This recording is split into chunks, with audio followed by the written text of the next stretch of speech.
India banned TikTok in 2020. A March 21st Forbes article revealed how troves of personal data of Indian citizens who once used TikTok remain widely accessible to employees at the company and its Beijing-based parent ByteDance. आज अमेरिकी क्या कह रहे हैं? अमेरिकी कह रहे हैं क्योंकि इंडिया ने बैन किया था और हम समझते हैं इसको भी बैन किया जाना चाहिए, लेकिन ऑब्वियसली अमेरिका की अपनी रीजंस हैं. Can easily look up the closest contacts and other sensitive information about any user. This current TikTok employee also said, quote, "If you want to start a movement, if you want to divide people, if you want to do any of the operation to influence the public on the app, you can just use that information to target those groups." ये जो house of representative है उसने कल vote दे दिया कि उन्होंने कहा जी कि टिकटॉक जो कि चाइनीज ओनर है उसका तो 4 साल पहले ही टिकटॉक बैन करती थी. अब अमेरिका में भी उनके हाउस में ये बिल फॉरवर्ड किया गया कि भाई जो हमारी प्राइवेसी ब्रीच है और उसके बाद वो नेशनल सिक्योरिटी का भी एक Your own community guidelines state that you have a firm stance against enabling violence on or off TikTok. We do not allow people to use our platform to threaten or incite violence. India यार leading nation बना है. India जिस तरह से अभी India ने 2-3 दिन पहले अग्नि मिसाइल लॉन्च किया. अब देखें उसने दुनिया के ऊपर कैसी एक छाप छोड़ी है कि यार इंडिया सेल्फ मेड चीजें बना रहा है. वो मैंने उनका पढ़ा था कि वो 100 साल की प्लानिंग कर रहे हैं. अच्छा, आप 10 साल की बात कर रहे हैं, वो कह रहे हैं कि हमने आइंदा 100 साल में देखना है कि चाइना कहाँ है, हमने उसको टक्कर देनी है. इंडिया वाले वो इंडिया MRI भी ऐसी टेक्नोलॉजी लेके आ रहा है जो बहुत लेटेस्ट टेक्नोलॉजी है. अब इंडिया ने वो मिसाइल बनाया तो डेफिनेटली सारी उसकी मांग भी करेंगे. मतलब क्या कि इंडिया को फॉलो करेंगे. लेकिन इंडिया ने उस वक्त बड़ी बोल्ड मूव ली 4 साल पहले. नरेंद्र मोदी की हुकूमत ने उन्होंने कहा कि ये चाइनीज ऐप को बंद किया जाए. यार इंडिया तो बेसिकली अब तो एक कह लो कि हब बन चुका हुआ है IT वालों के लिए.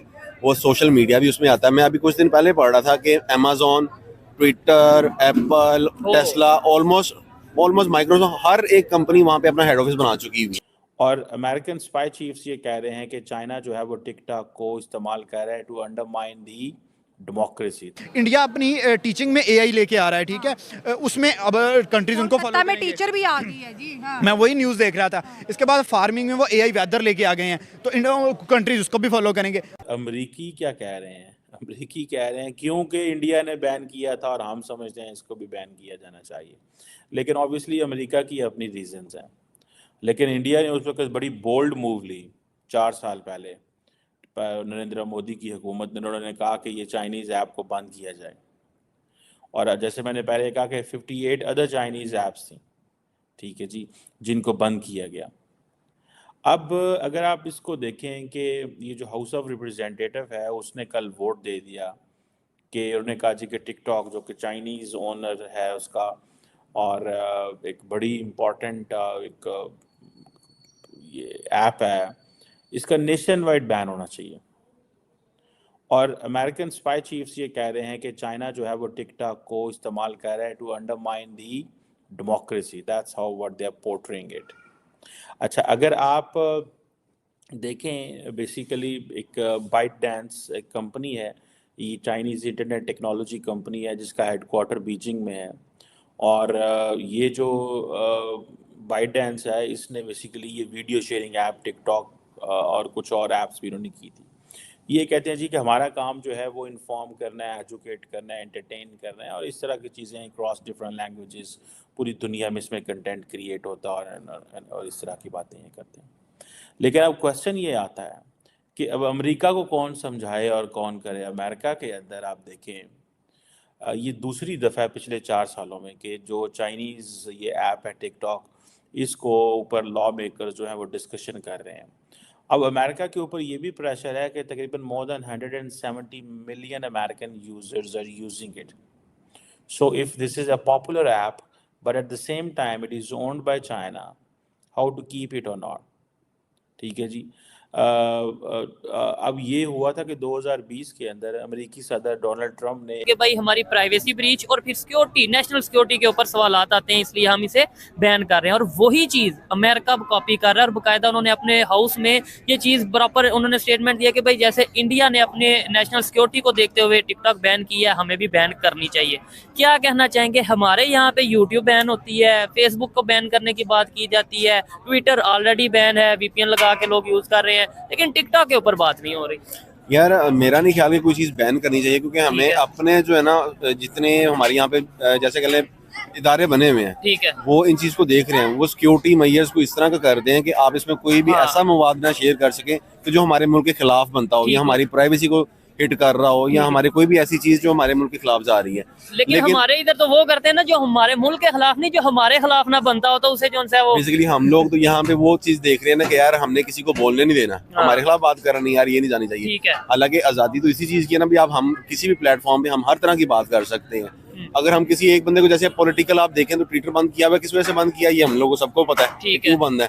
लेकिन ये चीज़ें नहीं है, हाँ हम बेसिकली हम एजुकेट भी करें ना अवाम को कि यार ऐसे नहीं, ऐसे करना है। ठीक हम है। अपने इदारों को भी बताएं यार इस तरह का मवाद हो जो हमने आगे नहीं जाने देना, ठीक लेकिन है। हम उसका हल ये निकालते हैं कि हम उस पूरी चीज़ को बंद कर बंद देते ही हैं। करते हैं। और बड़ी बात ये मवाद की जो मटेरियल है सोशल मीडिया पे आता है, वो तो एक अलग टॉपिक है। मैं कहता हूँ अगर लेट्स सपोज कोई ऐसी ऐप, ये दूसरे कंट्री की ऐप हो, खासतौर पे अगर टिकटॉक की बात करते हैं जिसके बारे से खबर ही आती है कि भाई वो चाइना की ऐप है, और चाइना उसके जरिए जो खबरें आती हैं कि भाई जिस भी कंट्री से अपना डाटा कवर करना चाहे, डाटा निकालना चाहे, उनकी सिक्योरिटी के हवाले से वो सारा निकाल सकता है। तो आपको नहीं लगता ऐसी ऐप्स के ऊपर सवाल उठना बनता है? यार बनता तो है, लेकिन बात ये है कि ये सिर्फ चाइना का क्यों है? हाँ। ना ट्विटर हो या यूट्यूब हो या हमारा फेसबुक है, बेसिकली जब हम अपना आईडी किसी चीज पे भी बनाते हैं तो हम अपना सारा डाटा तो देते हैं। अब हम किसी तरीके से भी, वो हमें क्या पता कि फेसबुक भी हमारा यूज करता हो। हाँ। एक एग्जीक्यूटिव ऑर्डर जो है उसको साइन किया था, जिसमें जो बाइडेंस के ओनर थे, ठीक है जी, उनको कहा गया कि ये जो इसके ऐप को जो है वो 90 दिन के अंदर बेच दें। लेकिन फिर उसके बाद क्या हुआ, लीगल इश्यूज आना शुरू हो गए। अब लॉ मेकर्स जो हैं अमेरिका के अंदर, वो अभी मैं कुछ दिन पहले देख रहा था, कुछ कांग्रेस की हेयरिंग्स हो रही थी, तो वो जो उसका नाम क्या है, जो टिकटॉक को रिप्रेजेंट कर रहा है, बाइडेंस को रिप्रेजेंट कर रहा है अमेरिका के अंदर, आई थिंक शॉन की क्या नाम है उस लड़के का, ही इज़ फ्रॉम सिंगापुर। तो वहाँ पे बड़ा इंटरेस्टिंग सिचुएशन पैदा हो गई, जिसमें बहुत सारे लोग कंटेंट बना रहे थे कि अमेरिकन कांग्रेसमैन उसको पूछ रहे हैं तुम्हारा ताल्लुक चाइना से है, वो कहता है नहीं मैं सिंगापुर से हूँ। तुम्हारे पास चाइनीज़ पासपोर्ट है, वो कहते हैं नहीं मेरे पास है ही सिंगापुर का passport, I am Singapore citizen. तो उसने कहा कि क्या तुमने कभी पीपल्स रिपब्लिक ऑफ चाइना जो है या चाइनीज़ आर्मी में काम किया है? तो वो एक ही कह रहा है जी मैं हूँ ही नहीं हूँ सिटीज़न, मुझे तो उन्होंने किया हुआ है। सो बड़ा इंटरेस्टिंग एक